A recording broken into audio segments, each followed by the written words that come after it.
Welcome to the Toronto Maple Leafs Lounge. Thank you so much for joining us. I am Kevin Armstrong, the host and moderator of this crazy couple of minutes of chatting about everyone's favorite team, to love or hate, the Toronto Maple Leafs. And I'm joined by the co-host of the podcast Sticks in the Six, and that is Peter Baracchini, as well as, we call him the rookie. He's been around for a while. Couple months now anyway, Alex Hobson, but he's still a rookie in our eyes. And he's a contributor for the Hockey Writers, covering the Maple Leafs as well. Now, it seems you guys really like us. Thank you so much for that. You can now find this video in an audio form on all of your podcast networks. So thank you so much for shouting out on that. We saw a few comments, people wanting to listen to this maybe on their commute or while they're working out. And now it is in podcast form on Apple and Amazon. Thank you so much. And if you're listening in, will be music to your ears. At least Peter will be. Right, Peter? You got the pipes. Absolutely. I'm gonna try my best for that. Okay. So let's start it up. Amazing, but we're into May. So that means that it's time to look at the April stars of the month. And it's a tough one because this month had a lot of good ups and some really bad downs. So we've done this before, guys. I was thinking you guys just throw out who you think should be in the 3 stars, and we'll see who we agree on, and we'll make a case for the ones that we don't agree on. So, Alex, how about you kick us off? Who are your 3 stars of the month? This is probably it's probably going to be the most basic answer you could ever come up with. But if I were to name my 3 stars for this month, I'd have to go with Austin Matthews, Mitch Marner, John Tavares. And I go with those 3 just because Matthews has obviously been in the headlines pretty much since the start of the year. Everyone's following his race for the Rocket Richard Trophy very closely, and he's hasn't slowed down over the month of April. I feel like John Tavares really heated up over the past little bit. There was obviously a little bit of speculation at times, people saying, oh, he's kind of having a down year, but then you look and he's got 45 points in 50 games this year. And I believe if I recall correctly, April has been his best month offensively so far. And through all that, I give my final star to Mitch Marner, just because I feel like through all this, and like I said, everyone's following Matthews, everyone's following Tavares, everyone's following Campbell on his run throughout the end of March and into April. Mitch Marner's leading the team in points. He's got 62 and 50 right now. I just think that April's been a great month for the Stars, and I think they deserve a lot of the recognition for the success the Leafs have had. Yeah, well, you said a lot of right things there, and maybe the most right was that those are the obvious picks. But that it's hard to argue against those. Right? Kind of hard to go against it. Yeah. So, Peter, do you see any different names than Austin, Mitch, and John? I mean, Alex kind of nailed it on the head especially with Matthews and Tavares having really solid months. I know Matthews has 12 goals this month, roughly, give or take. And I know John Tavares, he had a 7 or 8 game point streak going on. So he was really on a tear there. So obviously the 2 centers are going to take up the 1 and 2 spots. But I mean, I hate to do this to Mitch Marner. I'm a huge Mitch Marner fan, but the play of Rasmus Sandin, I know it's been very small sample size for like the past 5 or 6 games, but he's just been absolutely phenomenal, taking on that 3rd pairing role, especially with Zach Bogosian going out. And even in the game against Vancouver, where he played with TJ Brody and getting 21 minutes. And yeah, that would have been something, right? But playing 21 minutes alongside a really steady defensive partner, he showed that, he's able to handle that role. He's able to handle the competition, and he's able to play his best and, rise to the occasion. And I know I'm going to plug Alex's article here about possibly trading Morgan Rielly. If it comes to a point right now where if we trade Morgan Rielly, I have no problem with throwing Sandin onto that top pairing. Yeah. Okay, so I want to throw a curveball at you, and it goes a little bit outside of the rules, but this was in my head, and then what's happened in Green Bay in the last couple of days has kind of cemented in my head. Just to catch you up on, I know this is a hockey podcast, but what's going on in the NFL is the reigning MVP, Aaron Rodgers. He said he will retire before returning to the Green Bay Packers at this point. And he said that there's something with the front office, that he doesn't like anything in the front office. Like, that's crazy. But whatever's going on in Green Bay shows that the team is way more than what you see on the field of play. That's why I'm saying Brandon Pridham is my star, because what he pulled off at the trade deadline to fit the cap and to bring in all these players and to negotiate all these different, you hold this salary, you know, like it was magic. And Kyle Dubas obviously gets into that star as well. They can share the glory, but when he was talked to on the trade deadline day, he said that Pridham should win the Hart for, if there were hearts for capologists. And what he was able to pull off at the trade deadline, I think is worth a mention as well. And then the other part of that star, they're going to have to split it 3 ways, would be Brendan Shanahan. He comes over from the NHL office, and the cubicle beside him had this kid named Brandon Pridham sitting there, and that's his first hire when he comes to the Leafs. So pretty awesome. And now we're seeing the fruits of that experience and that start to boil to the top. So I've got your guys' votes, and I'll finish up the article and post that today with the 3 stars of the month. It's nice to have more than 3. There are some teams out there that we might be scratching for 3. Mm-hmm. All right. So last couple of games, it's crazy how fast this has gone by, but we've got a handful of games left, a couple of weeks. And at this point, we saw it already a little bit in the previous game, but is it time to start sitting the guys that you are really going to be loading up the minutes on, really going to be relying on in the playoffs?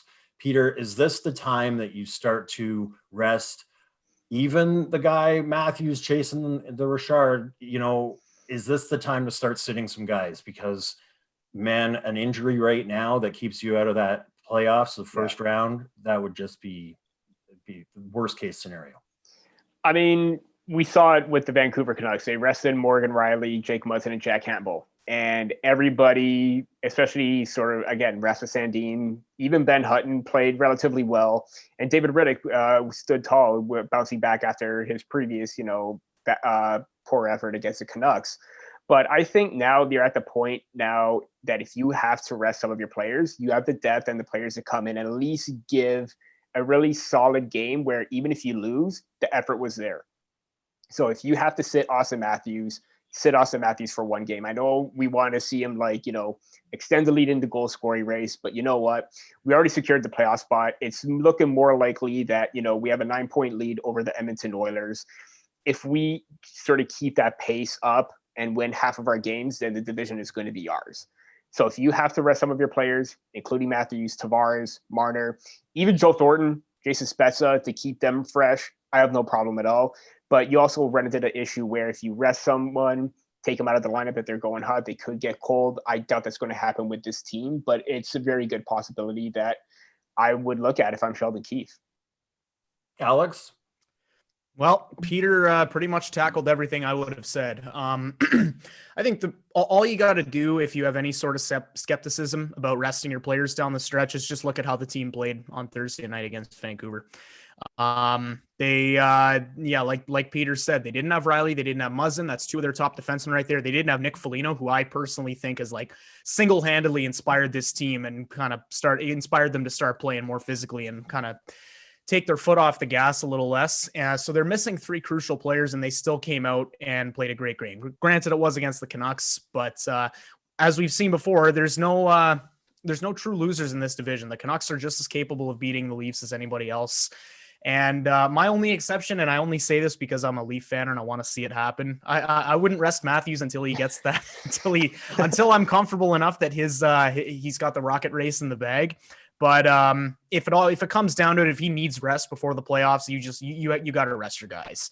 And the substitutes that the Leafs have, I'd imagine, are also hungry. That I'm sure Ben Hutton wants some playoff playing time. I'm sure Timothy Liljegren has his sights set on a regular roster spot for next year. So this is a little bit of a tryout for him almost. I think you've got guys on the taxi squad in the minors that are hungry, and they'll come in and they'll play their hearts out if you have to rest the big dogs. So I'm in favor of resting guys.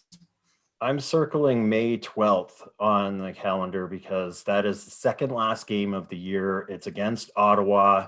I think if there's a time that I'm going to sit a Mitch and an Austin maybe, or Willie and Tavares, that's the game that I would do it. And then you play Winnipeg on the 14th, and that's when you get everybody back into the lineup and kind of get that game flow back in. But if you were to sit some guys on that Ottawa May 12th game, then they don't play from May 8th. So you're looking at 6 days rest heading into the playoffs. That to me is where anybody that needs a rest is getting it, and they're not going to be playing against Ottawa, which I'm sure Ottawa would say thanks a lot for not beating up on us. Although Ottawa has played Toronto very well. Yes, so yeah, very. Yeah. So make sure you follow us on all your favorite social media channels. We are thehockeywriters.com for all your content on not only this team, the most talked about team in hockey, but every team has an excellent writing staff. And even the Seattle Kraken, we've got a staff covering them already. They don't even have a player signed yet, but we've got them covered as well. So please follow us and click and subscribe on this channel right here. Our subscribers are jumping by leaps and bounds every day, and that's we thank you very much for that. And it's helping us further our plans as the Hockey Writers continues to grow. When Zach Hyman returns, it will be a great day, but it will also mean that somebody is got to go. And I know, Peter, you've been looking at this a few times with what does that playoff roster look like at this point? Man, Adam Brooks is playing fantastic hockey. Yeah. I don't know how you keep him out. Pierre Engvall played himself out of a roster spot, but it's seemingly playing himself back in. He's a big guy, the kind of guy you want on a playoff grind if he can show that he's still that capable. You've got a few guys that have been that you need in the lineup, but are underperforming a little bit. Alex Galchenyuk, when he came back, he was doing great, but he's kind of quiet in the last couple of games. So at this point, when Hyman returns, Peter, who's the odd man out? Yeah, and I looked at this when, they brought in Nick Foligno and Riley Nash, and I had Thornton Simmons, who are who are exceptionally well right now, so you cannot take them out. It was just a hypothetical at that point. But right now, you are looking at Alex Galchenyuk. And like you said, Pierre Engvall played himself out of a roster spot. Then he came back in and he played really well against the Canucks that game. And, he had an Austin Matthews-like snipe. So I guess Matthews is kind of like rubbing off on him a little bit right there. And Adam Brooks is just being fantastic with Thornton and Spezza on his wings. And I guess, with the veteran leadership that they have, and that was the main goal for Kyle Dubas, to have an impact on these young players and someone coming up like Adam Brooks. But if you are looking at taking someone out, Galchenyuk is the man, because you have Foligno playing well with Matthews and Marner. He could possibly play well with Tavares and Nylander because he's the exact replica of Hyman. Those two are interchangeable. And if Riley Nash comes in, you are going to look at taking Adam Brooks out. But if Hyman comes out before Nash, Galchenyuk's your man. Yeah. I love Adam Brooks. I did a story on him for the Hockey Writers when he got his first goal, and the assist was the Spezza, who was his favorite player. I watched him play with Regina Pats whenever he was in Alberta because he was a Maple Leafs pick. So I made sure to watch those things. But if you heard Sheldon Keefe talk about him last weekend when they were in Winnipeg, and that's where Brooks is from, he means a lot to Sheldon Keefe because that was his fourth line guy when they won the Calder Cup. Yeah. And Keefe gushes about him and how much he meant to that team. And I think to Keefe right now, that's kind of his comfort blanket. It's his thing that, man, we did it with Brooksy on the fourth line center and won the Calder Cup. Now I'm going to do it with him on the fourth line and win a Stanley Cup. How about that? But how about you, Alex? Who's your odd man out at this point? It hurts me to say this because I've probably written 2 or 3 articles about why I think Galchenyuk has some very serious untapped potential and why, and breaking down all these situations where the Leafs could use him and maximize his value. But Peter's completely right. At this point, there's not really anybody else in the lineup you can justify taking out of the lineup. Sorry. Truth be told, I've maintained this way of thinking all season long, both when it comes to the goalies, when it comes to anybody on the team. In a 56 game season and in a year where the Leafs are going to be playing other Canadian teams in the first 2 rounds of the playoffs, you just have to play who's playing the best. And it's just one of those things where I think the Leafs have a lot of options. And if Galchenyuk comes out of the lineup now, that's not to say he'll be out of the lineup for the rest of the year and until the playoffs start and everything. Because, Adam Brooks could slow down at some point, and then in which case you bring Galchenyuk back in. I think the only guys that are untouchable on the current roster as it stands are the veterans, the Jason Spetzes, the Joe Thorntons, the Wayne Simmons. Joe Thornton's playing some of his best hockey this year down the stretch. I know he had that streak of 20 games or whatever it was when he only had 2 points, but over the past 5 games or so, Thornton's been on another level. And between him and Simmons and Spezza, I don't think the Leafs would have brought those guys in if they didn't plan to use them in the playoffs. So I think it just all comes down to who's playing the best. And as of right now, Galchenyuk has slowed down. He has been a little bit quiet lately, so he would have to be the guy that comes out for me. That must have been tough for you. I know you're an Alex fan. The Alex loves the Alex. Alexes look out for each other. What can I say? So here we are. We are knocking on the door, and we're going to do this every week as we go into the next. That's going to be such great hockey. I can't wait for this hockey to start. But the playoffs are here. Essentially, this is playoff hockey for a lot of teams right now. So it's time to start getting things on the record, boys, and saying who we think our final 4 are going to be. So who would like to go first with the final 4 prediction? Look at them both jumping. When we say final 4, we're talking North or entire league? Entire league. The North is easy. Yeah, that's true. That's true. The entire league. Who is your final 4? I'll let Alex go first. That'll be nice. Oh, thanks, Peter. I really appreciate go with that the one. North. He was going to hit it out of the park. I would have gone first if it was the North, because that's the easiest pick I'll make all day. Okay, bold prediction. I think the final 4 is going to be Toronto, and it's probably going to come back to bite me, but it's on the record now. Toronto, Colorado, and then I will give the other 2 spots to Washington, and I'll say Carolina. I think Carolina's I think Carolina's got a very good looking team this year, and I think they've got a lot of goaltending options. Maybe a bit of a hot take to put them ahead of Tampa Bay, but I've been very high on Carolina's play this year. All right, there we go. Peter? Yeah, I'm going to start off with the Central and go with Carolina as well. I was going back and forth between them and Tampa Bay. It's going to be very close, but Tampa Bay has had, all teams have disappointing efforts whenever they play, but it seems like they had more than Carolina. Carolina just looks so steady right now. It's hard to not, take them over anybody else. But then again, if they win the President's Trophy, you got to look out for that President's Trophy curse. I am going with Washington in the East, Toronto in the North, and the Vegas Golden Knights in the West as my final team. All right. I'm pretty similar to you. I'm saying Carolina as well.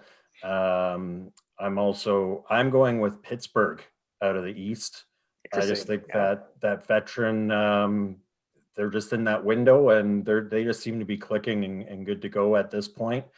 And it's tough between Vegas and Colorado, and we got to watch those 2 play each other this week. That was a good game, but I think I'm going to go. It's tough. I see McKinnon just putting his team on his shoulders and just going, but I just think Vegas is gonna come out of there.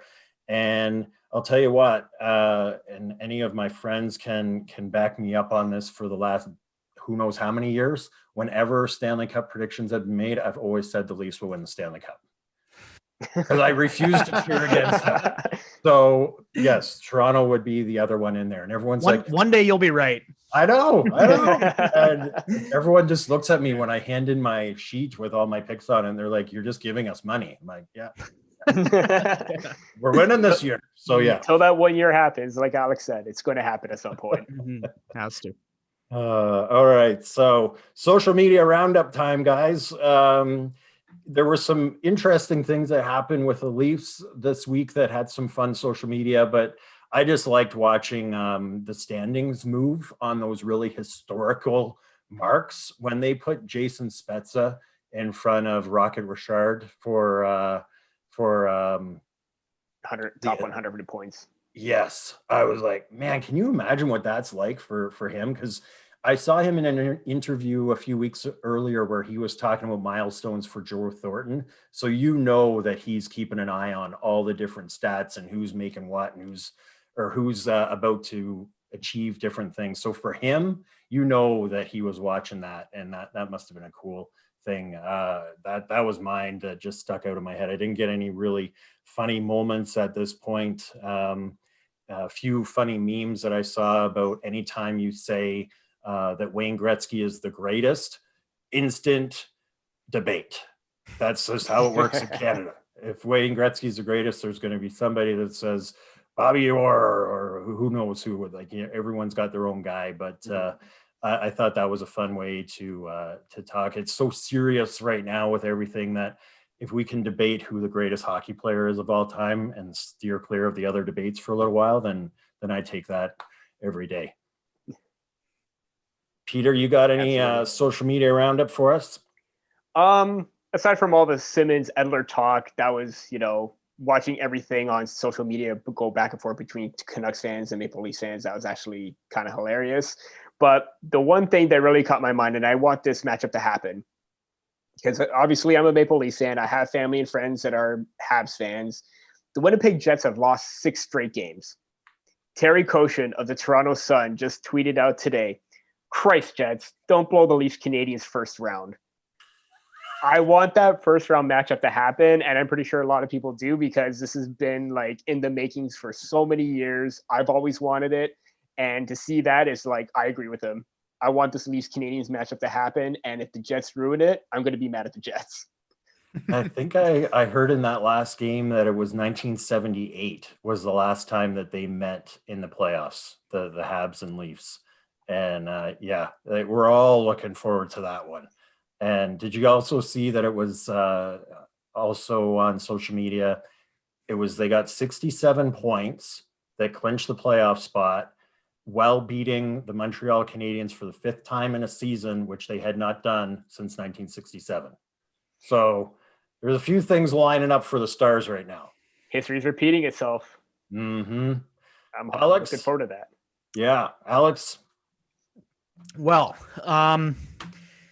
if you have social media, I'm sure you've already seen this tweet a million times. And the only reason that I'm bringing it to light here is because I want to give my take on it and just have it out there. So obviously the Vancouver media was a little bit upset over the way the whole Simmons Edler thing went down. And one tweet here from Ian McIntyre goes, "No Canucks took issue post-game with Wayne Simmons forcing Alex Edler to fight. Simmons had 77 NHL fights. Edler had 0. The code is supposed to be about respect. There was none shown there. Wants Edler to fight for the hit on Hyman? Fine, but send somebody else." And the only thing that I have to say about this tweet is that it stops after "No Canucks took issue post-game with Wayne Simmons forcing Alex Edler to fight." Nobody on the team cared. Edler didn't care. If you watch that interview that Kevin Bieksa did on Tim and Friends, Kevin Bieksa was talking to Alex Edler after the game. They're pretty much best friends. Edler was okay with the fight. He dropped his gloves. He did it. There is no reason for anybody to be upset over that at this point. If the Canucks are okay with it, nobody else should be upset about it. The way I see it, Edler threw a dangerous hit at one of the Leafs' most important players, and he had to answer the bell for it. He did, and we should all move past it now. I know I kind of just contradicted myself saying we should move past it by bringing the tweet up, but I just feel like it needs to be known among the fans out there and the media out there that if the Canucks don't care, nobody else should. So. Yeah, and with Edler too, is I was as mad as any other Leaf fan when I saw the hit. I knew that he had been trapped on the ice for a long time. It was over 2.5 minutes of a penalty kill. Keep in mind, this was the first game after COVID when they hadn't even played for 2.5, 3 weeks. He was totally exhausted, and saw his interview as soon as he got back from the suspension, and that it was just a desperation move. He never intended to hurt anybody. The guy's not a player like that at all. It was just a total desperation move. And he was just exhausted, not thinking right, and it hurt one of the players, and he knows he's got to answer for it. Like, he's a perfect hockey player. I'd love him to be on the Leafs. Like, that was such a good moment to just, he didn't try to fight either. He was like, yep, I dropped my gloves, and I'm just hoping I don't get knocked out here at this point. And Wayne Simmons wasn't going to knock him out. He was just going to rough him up a little bit as well. But you're totally right. That tweet ended when no players took exception. And you knew that watching the game, because no one was chirping the bench. No one was chirping Wayne. No one tried to answer back. Everyone was like, yeah. It reminded me of, remember Malkin a couple of years ago, first game after he injured somebody in Winnipeg, and he got out on the ice and somebody started chirping him, and he just dropped the gloves and said, let's get this over with now. Yeah. Like, he knew that he had to pay for it, and that was it. And you move on. I think it would be an issue more so if Simmons went after, let's say, someone important to them, Quinn Hughes. Then that would be an issue. Quinn Hughes is perfect. Yeah. And he went after the guy that injured Zach Hyman. I have no issue with that. He knew what he was getting himself into. Players have a knack of knowing, if they see something they don't like, they're going to remember it. And Wayne Simmons remembered, and that was that. It's simple. Yeah, absolutely. And, I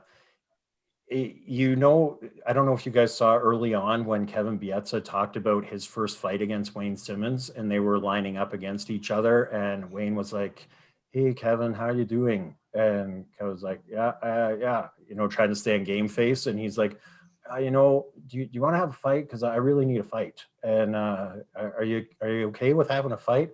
And Kevin was like, yeah, and maybe we should go out for a beer after. He's like, this is the nicest guy I've ever seen. So, that chirping, the chatting that was happening too, Wayne's like, you know that I've got to do this right now. It wasn't like, come on, bleep, bleep, bleep. It was, you've got to pay. And that's the end of that. But this is where hockey's going, right? Like, as soon you're not able to hit, you're not able to do anything. And we just keep getting further and further away from the hockey that we know.